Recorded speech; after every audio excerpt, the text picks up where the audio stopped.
Hi friends, இன்றைக்கி நம்ம வேர்க்கடலை சட்னி செய்ய போகிறோம்.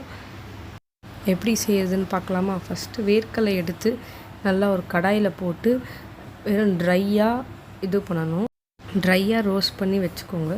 உங்களுக்கு கண்டெய்னர் பாக்ஸில் போட்டு நிறைய வேணுன்னா கூட வச்சுக்கலாம், அப்புறமா கூட வச்சு யூஸ் பண்ணலாம். இப்போ அதை நல்லா தட்டில் போட்டு நல்லா ஆற வச்சிடணும். அப்போ தான் தோலெல்லாம் உரிக்க முடியும் ஈஸியாக.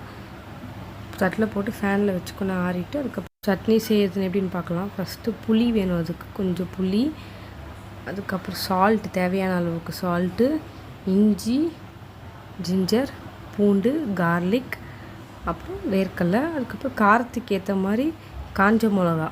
உங்களுக்கு எவ்வளோ காரம் வேணுமோ அதுக்கேற்ற மாதிரி ஃபஸ்ட்டு மிக்ஸி எடுத்துடணும். எடுத்து எல்லாத்தையும் ஆட் பண்ணிக்கணும்.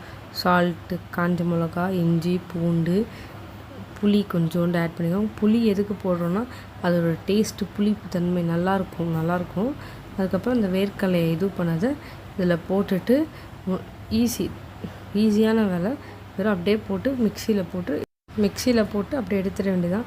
இந்த புளி ஊற வச்ச தண்ணியை நம்ம வேஸ்ட் பண்ணக்கூடாது, அதை கழுவி வச்சுக்கலாம். இன்னும் கொஞ்சம் எக்ஸ்ட்ரா இருந்ததுன்னா கூட வச்சுக்கோங்க. ஏன்னா மிக்ஸி போட்டுட்டோன்னா அது கட்டியாக இருந்ததுன்னா அந்த புளி தண்ணியை ஊற்றலாம். நீங்கள் ஊற்றி கொஞ்சம் தண்ணியாக்கலாம்.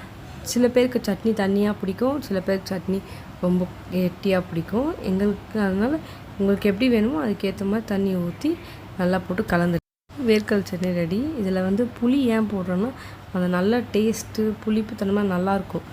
போடாமையும் செய்யலாம், போட்டால் நல்ல ஒரு டேஸ்ட் வரும். இதை நாங்கள் இப்போ தாளிக்க போகிறோம். தாளிக்கிறது ரொம்ப ஈஸி. நான் இன்றைக்கி பொங்கலுக்கு வச்சு சாப்பிட்லான் இருக்கோம் இந்த வேர்க்கடலை சட்னியை. தாளிக்கிறது எப்படின்னு பார்க்கலாம். இப்போது கடாயில் வச்சு எண்ணெயில் கடுகு போட்டுருங்க. கடுகு போட்டுட்டு பெருங்காயம் போடுங்க. கொஞ்சோண்டு பெருங்காயம் போட்டால் ஜீரணம் ஆகும் சீக்கிரமாக. பெருங்காயத்தூள் கொஞ்சம் போட்டு கருவேப்பிலையை கொஞ்சம் போட்டு அது கொஞ்சம் வெடித்தோன்னே, கடுகு வெடித்தோன்னே தான் எடுக்கணும்.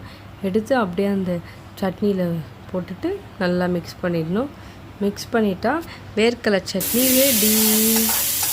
இது ஈஸியாக செஞ்சிடலாம், ரொம்ப ஈஸியாக செஞ்சிடலாம். இந்த வேர்க்கடலை சட்னி நல்லது உடம்புக்கு, பசங்களுக்கு ரொம்ப பிடிக்கும்.